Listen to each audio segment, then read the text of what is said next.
দুই কলেজের শিক্ষার্থীদের হামলা ও ভাঙচুরের ঘটনার পর আজ থমথমে অবস্থা বিরাজ করছে যাত্রাবাড়ি ড্যামরা এলাকায়।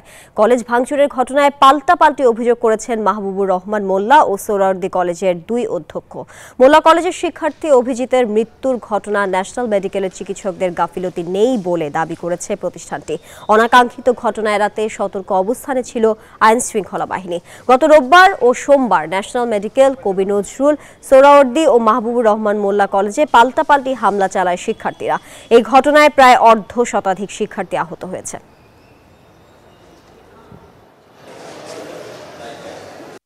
আমাদের যে ভোল্ট ছিল, যেখানে আমাদের শিক্ষার্থীদের বিভিন্ন সার্টিফিকেট মার্কশিট থাকে, কোনো সার্টিফিকেট মার্কশিট এখানে নাই। অতর্কিত হামলায় ক্ষতির পরিমাণ অনেক, আপনারা নিজেরাও দেখছেন, প্রায় 60 থেকে 70 কোটি টাকা প্রায় আমাদের ক্ষতি হয়ে গেছে। কারো হাত ভেঙেছে, কারো পা ভেঙেছে, কেউ এমন ব্যথা পেয়েছে উপর দিয়ে দেখা যাচ্ছে না, কিন্তু সে দাঁড়াতে পারছে না।